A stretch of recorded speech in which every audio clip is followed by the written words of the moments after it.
Marie, good morning. How are you? I'm great. How are you, Dr. John? So good, so good. How can I help this morning?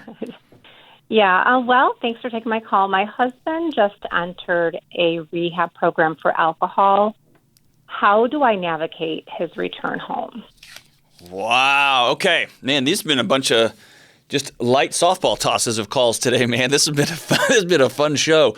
So I'm going to assume that there is a trail of wreckage in your home before your husband decided to go to rehab. Is that fair? Absolutely, yes. Okay, we can just take a stroll together through the wreckage and walk me through it. Sure. Yeah. So we've been married for 14 years, and I really started noticing a lot of drinking that to me wasn't really a normal type of behavior. Probably more so when our child was born, and he's 9 now. Okay. And it seemed to kind of go hand in hand with some stress from maybe being a new parent and just some job changes and things like that. And it really has gotten worse in the past probably 3 or 4 years, where he's gone into a detox program. He's had a lot of counseling and things like that. But this last time, I really kind of gave him an ultimatum that it had to be either you need to go and get actual treatment somewhere, or you need to leave, because all the pressure really has been on me. And so, schooling at home, I'm the only one that works. So he hasn't worked since our child was about 3. So it's just been a lot of pressure and Absolutely. a lot of stress. So I feel like everything is on my shoulders, and I'm not getting really a lot of the support and help that I really need just to run day to day. Have you ever been in a situation where you're not safe? No. Has he ever? I would say no, as far as like he's done things that I feel would be unsafe, like leaving the stove on unattended and stuff like that. But I've never been like physically unsafe. Okay. Has he been faithful to you? Yes. Okay. So is this a man that you love deeply and you hurt for, or is this a man you are done with, and your ultimatum was more of a bluff call? I'm feeling more towards the latter, because I've just felt like I've just been really hurt and really struggling, and I feel so alone. Yeah, absolutely. Give me some one or two things you've tried to do over the years to reconnect with him. 5 or 6 years of not working at all, just laying around drunk, and how have you tried to bridge that gap, or are you just busy trying to pay the bills and make sure your poor kid's fed and et cetera? That's how I kind of feel. Okay. I feel like I'm trying to get through the day every single day. Okay. Oh, man. So, number one, this sucks, and I wish there was another way around it. You've been living by yourself with 2 kids, basically, for a long time. Yeah. My guess also is that your husband's got some demons in his closets that are real and gnarly and mean and ugly. Yeah. And for lack of better terms, he's been tortured for the last 10 years or 15 years. Does that excuse him not working? No. Does that excuse addiction? No. But it does provide a remarkable context. So my guess is he's got some ugliness in his past. Is that fair? I would say so. Okay. I don't know of the ugliness specifically, which is really strange. Yeah. But okay. He has to have something to explain this. So I'm going to be real honest with you, okay? As honest as I possibly can be. So you told him it's either us or you're going to rehab and you're getting well. And through his haze and brokenness and disconnection, he chose you guys, and he chose to go get well. And however misguided that is, however much you think this isn't going to work and this is another attempt of XYZ, you put the cards on the table and he said, you're right, and he went. Mm-hmm. And the only way people, I don't say only way, it's very hard for folks to come out of rehab. Or let me back up. Addiction is a disconnection issue. And when it stems from trauma, when addiction comes out of an addiction is just your body's way of trying to take care of itself. It's trying to numb hurt inside. It's trying to wallpaper over fractured relationships, disconnected relationships.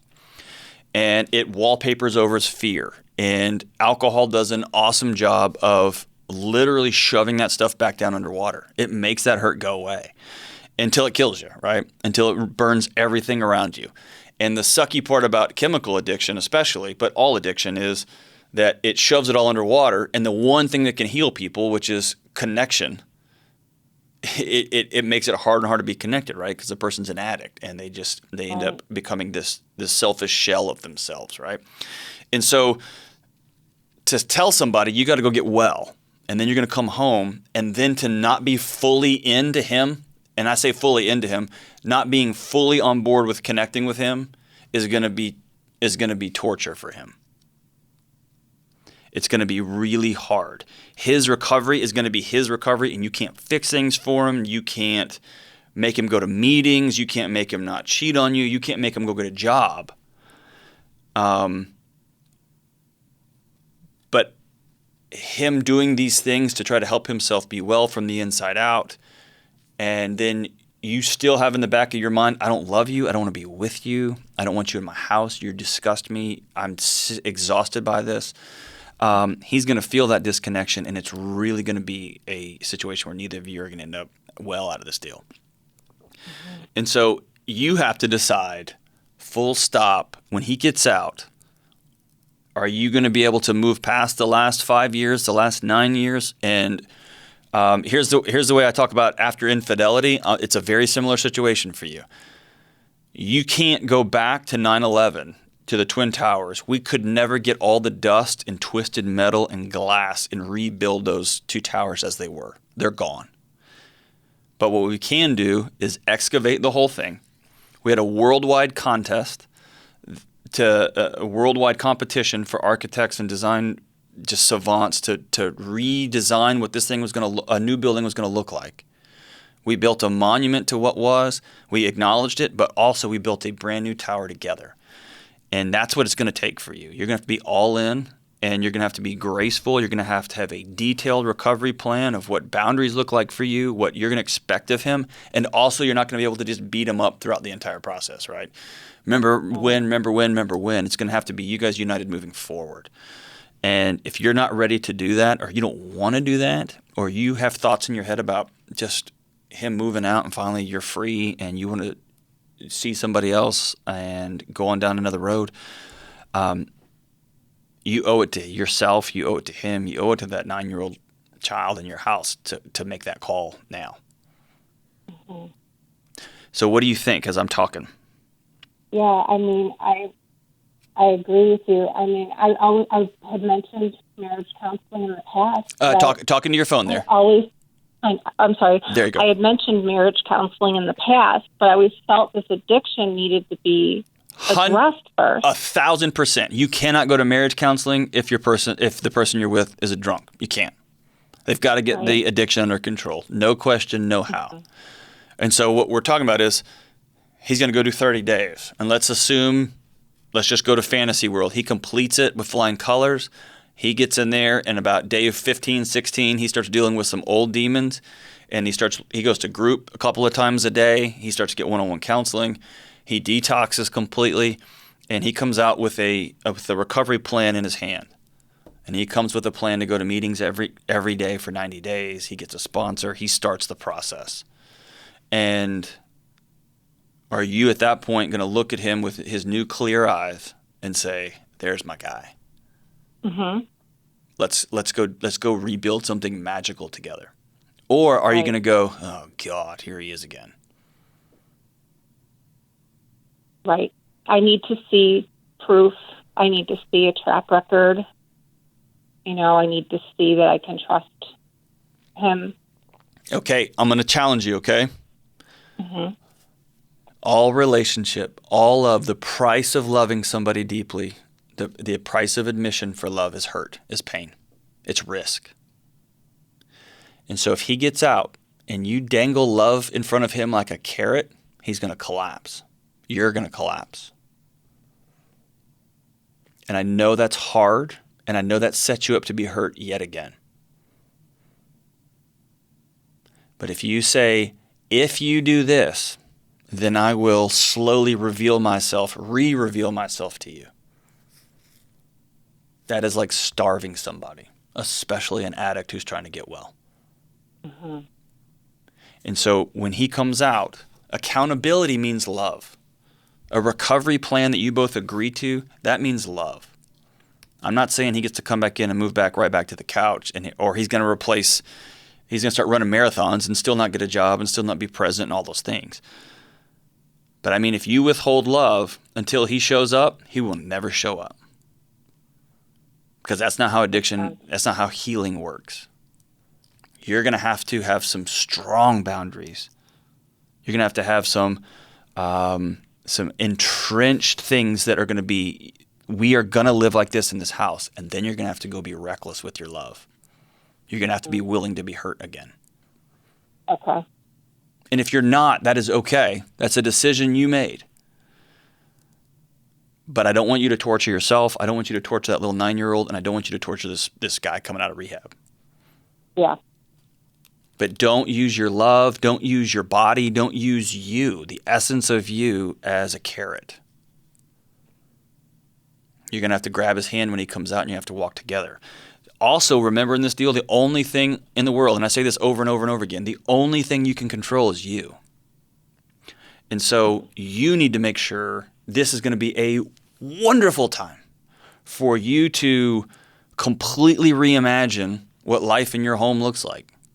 What does your wellness plan look like? What does your nutrition and workouts look like? If you're a person of faith, what does like reestablishing routines around faith practices look like?